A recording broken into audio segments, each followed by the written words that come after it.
ஓம் ஸ்ரீ 18ஆம் படி கருப்பண்ணசாமியே போற்றி போற்றி போற்றி. என் அன்பு குழந்தையே, உன் அப்பன் கருப்பண்ணசாமி, நான் உன்னை தேடி பலமுறை வந்துவிட்டேன். என் குழந்தையிடம் ஒரு விஷயத்தை சொல்லிவிடலாம் என்று பலமுறை முயற்சிகள் செய்து பார்த்தேன். ஆனால் என் குழந்தையே, சில நேரங்களில் நீ என்னை தள்ளிவிட்டு சென்று விடுகிறாய் அல்லவா? என் தங்கமே, அப்பன் இப்பொழுது ஒரு முடிவு செய்து இருக்கின்றேன். இந்த நேரத்தில் இப்பொழுது நான் சொல்வதை நீ கேட்காவிட்டால் அப்பன் இனிமேல் உன்னை தேடி வர வேண்டாம், உனக்கு என்னுடைய தேவை இனிமேல் இல்லை என்று நானாக நினைத்து இப்பொழுது இந்த விடியினை எடுத்திருக்கின்றேன். என் குழந்தையே, அப்பன் இப்படி சொன்னவுடன் எப்பொழுதும் எனக்காக இருக்கின்ற என்னுடைய குழந்தைகள் யாரும் வருத்தப்பட தேவை கிடையாது. ஏனென்றால் நான் என் பிள்ளைகளை ஒருபோதும் விட்டுவிட மாட்டேன். என் குழந்தைகளை காண்பதற்கு நான் நிச்சயமாக வருவேன். யாரெல்லாம் உண்மையாகவே என் மீது அன்பு வைத்திருக்கிறார்களோ அவர்களை தேடி நான் வருவது உறுதி. யாரெல்லாம் என்னை வேண்டா வெறுப்பாக பார்க்கின்றார்களோ அவர்கள் கண்களில் இனிமேல் நீயாக தேடினாலும் நான் அகப்பட போவது கிடையாது. ஏனென்றால் மனதில் இருக்கின்ற எண்ணங்கள் எல்லாம் தேவைக்கு மட்டுமே இந்த அப்பனை தேடி வருவது. தேவை நடக்கவில்லை என்றால் என்னை விட்டு விடுவது, நடந்து விட்டால் கண்டும் காணாமல் செல்வது. இப்படித்தானே இந்த பிள்ளைகள் எல்லோரும் இருந்து கொண்டிருக்கிறீர்கள் என் தங்கமே. அதனால் நிச்சயமாக இந்த கருப்பன் இப்படிப்பட்ட பிள்ளைகளை இனி ஒருபோதும் காணப்போவது கிடையாது. அவர்களுக்குத்தான் இது கடைசி முறை.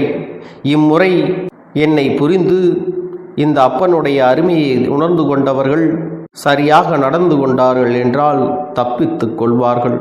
இல்லை என்றால் நான் இனி ஒருபோதும் அவர்கள் வாழ்க்கையில் நடக்கின்ற விஷயங்களுக்கு எந்த ஒரு பொறுப்பினையும் ஏற்றுக்கொள்ள மாட்டேன்.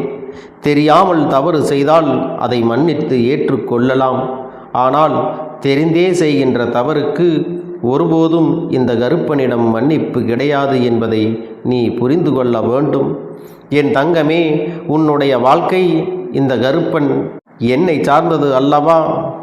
உன் அப்பன் உன் வாழ்க்கையில் எத்தனை மாற்றங்களை கொண்டு வந்திருக்கிறேன் என்பதையெல்லாம் ஒருமுறை நீ சிந்தித்துப்பார். நான் மட்டும் வரவில்லை என்றால் இந்த வாழ்க்கை உனக்கு எப்படி இருந்திருக்கும்? நான் வந்ததனால் இப்பொழுது என்னென்ன மாற்றங்கள் வந்திருக்கிறது? உன் அப்பன் உனக்கு துணையாக இருந்ததால் தான் இத்தனை கஷ்டங்களையும் பிரச்சனைகளையும் நீ எளிதாக கடந்து வந்து நிற்கிறாய் என்பதை நீ உணர்ந்து கொள்ள வேண்டும் என் பிள்ளையே. ஏனென்றால் அத்தனை எளிதாக நீ இத்தனை நாள் என்னை வணங்கி இருக்க மாட்டாய். ஏதோ ஒரு விஷயம் உன் வாழ்க்கையில் உனக்கு தென்படுவதனால்தான் நீ என் மீது இத்தனை நம்பிக்கை வைத்திருக்கிறாய். எதுவும் கிடைக்காமல் ஏதோ ஒரு சிறு உணர்வுகள் உனக்குள் ஏற்படாமலா? நிச்சயமாக இந்த அப்பனை நீ ஏற்றுக்கொண்டிருக்கிறாய் என் குழந்தையே.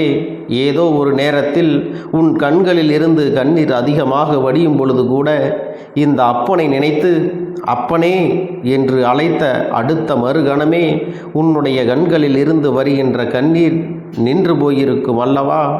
இது போன்ற ஒரு சம்பவம் உன் வாழ்க்கையில் நடந்திருக்கிறதா என்று சிந்தித்துப்பார். ஏனென்றால் இந்த கருப்பன் எப்பொழுதுமே உனக்காக உன்னோடு இருக்கும் பொழுது கூப்பிட்ட உடனே உன்னுடைய கஷ்டத்தை நான் துடைத்து விடுகிறேன் அல்லவா? என் குழந்தைக்கு நிச்சயமாக இது போன்ற ஒரு விஷயம் வாழ்க்கையில் எத்தனை முறை நடந்திருக்கிறது என்று நீ சிந்தித்துப்பார்.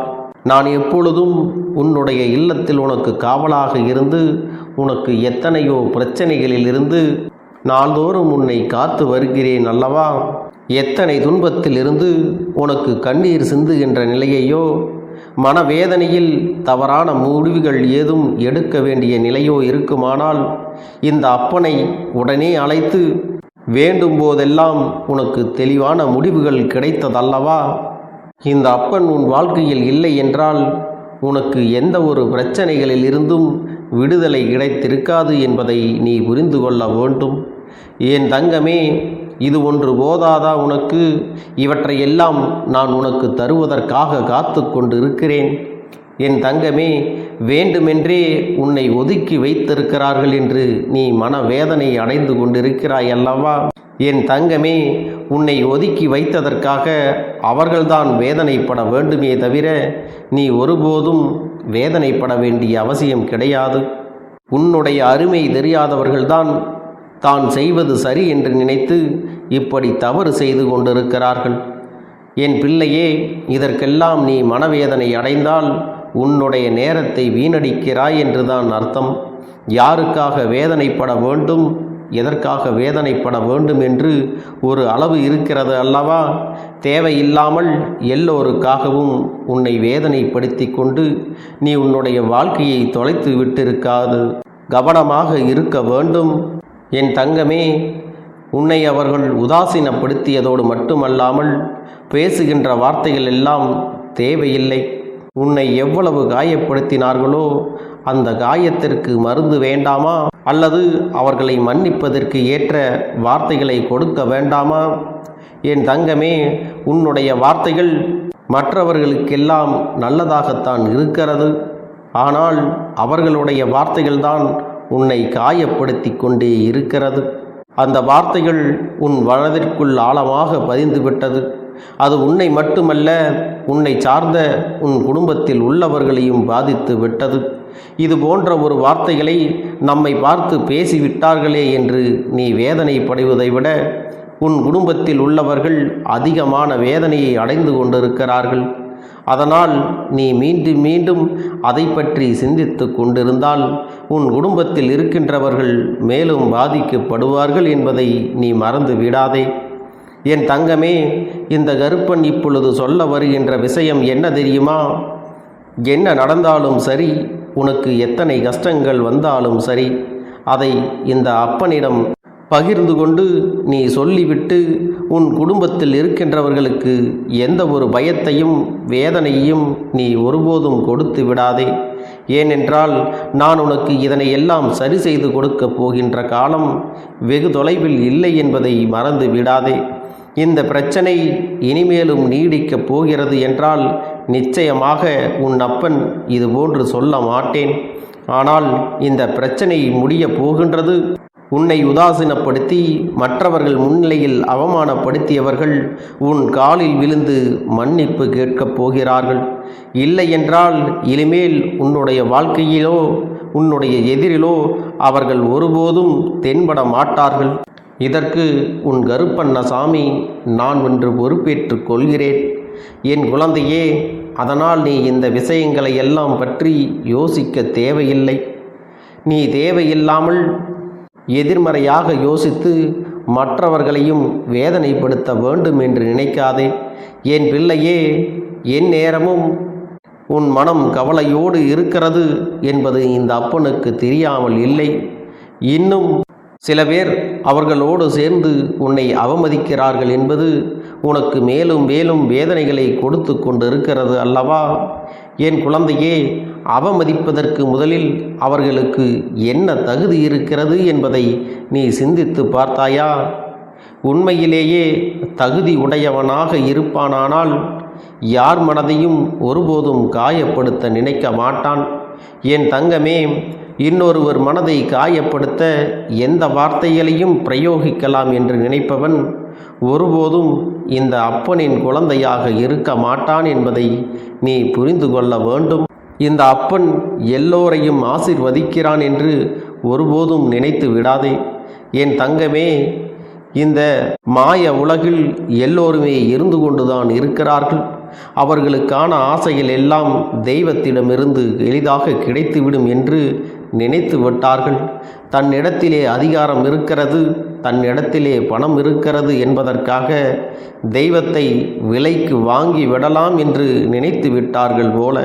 என் பிள்ளையே, உன் அப்பன் என்னுடைய அன்பினை புரிந்து கொள்வதற்கும் என்னுடைய அன்பினை பெறுவதற்கும் தகுதி என்பது வேறு, உண்மையான அன்பு என்பது வேறு. உண்மையான அன்பு என்பது மற்றவர்களை காயப்படுத்தாத மனம். எத்தனை பேர் வந்து உதவி கேட்டாலும் இல்லை என்று சொல்லாமல் எல்லாருக்கும் உதவி செய்யக்கூடிய அந்த பண்பு மிக அவசியம் அல்லவா? அது மட்டுமல்ல, எல்லோரிடமும் பக்குவத்தோடு பேசுகின்ற மனநிலை பெற்றிருக்க வேண்டுமல்லவா? எந்த ஒரு சூழ்நிலையிலும் தன்னுடைய நிலைமையை இழக்காது தன்னை நம்பி வந்தவர்களை காப்பாற்ற வேண்டுமல்லவா? எத்தனை இக்கட்டான நிலைகள் வந்தாலும் தன்னுடைய நிலையிலிருந்து ஒருபோதும் தவறிவிடக்கூடாது. தனக்கென்று இயற்கின்ற இயல்பு நிலையிலிருந்து எவன் ஒருவன் மாறுகின்றானோ அவன் நிச்சயமாக என் அருகில் வந்து நிற்கக்கூட தகுதியற்றவன் என்பதை நீ மறந்து விடாதே. என் தங்கமே, உன்னை பேசிய வார்த்தைகளுக்கும் உன்னிடத்தில் நடந்து கொண்ட விதத்திற்கும் அவர்களுக்கான தண்டனையை இந்த கருப்பண்ணசாமி நான் நிச்சயமாக கொடுக்கப் போகின்றேன். என் குழந்தையே, நீ இப்பொழுது இருக்கின்ற மனவேதனைக்கு காரணம் அவர்களுடைய வார்த்தைகள் என்றால் அந்த வார்த்தைகள் நிச்சயமாக அவர்களுக்கு இன்னொருவர் மூலமாக கிடைக்கப் போகிறது என்பதில் எந்த ஒரு மாற்று கருத்தும் இல்லை. மரியாதை தெரியாதவர்களிடம் நின்று பேசியது முதலில் உன்னுடைய தவறு. இவர்களின் குணம் என்னவென்று அறியாமல் தானே நீயாக இப்படி மாட்டிக்கொண்டு விட்டாய். என் பிள்ளையே, இதையெல்லாம் நினைத்து நீ வருத்தப்படாதே. எந்த ஒரு வேதனைகளும் இனி உனக்கு தேவை கிடையாது. ஏனென்றால் இந்த கருப்பன் உனக்கு வெளிப்படையாகவே சொல்லிவிடுகிறேன். நான் உன்னோடு இருக்கிறேன். அவர்களுக்கு என்னுடைய ஆசைகள் ஒருபோதும் கிடைக்கப் போவதில்லை என்று நிச்சயமாக உன்னிடத்திலே உறுதியாக சொல்லிவிடுகிறேன். ஏனென்றால் அதற்கான தண்டனைகள் அவர்களுக்கு காத்து கொண்டிருக்கிறது. இப்பொழுது உணராமல் போகலாம். ஆனால் விஷயம் பெரியாகும் பொழுது நிச்சயமாக அவர்களுடைய தவறை உணர்ந்து கொண்டு தான் செய்த தவறுக்கான தண்டனையை அவர்கள் பெற்றுக்கொள்ளத்தான் போகிறார்கள். இந்த அப்பனது தண்டனையிலிருந்து ஒருபோதும் அவர்களால் தப்பித்துவிட முடியாது என்பதை நீ புரிந்து கொள்.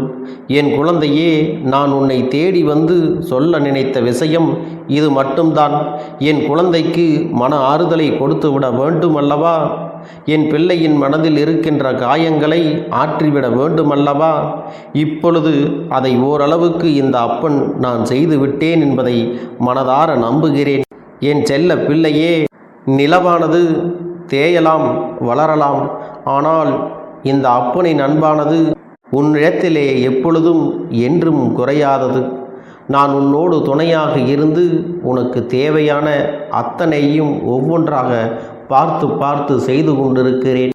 என் அன்பு பிள்ளையே, இந்த கருப்பண்ணசாமியின் ஆசீர்வாதங்களும் அன்பும் துணையும் என்றென்றைக்கும் உனக்கு முழுமையாக கிடைத்து கொண்டே இருக்கும்.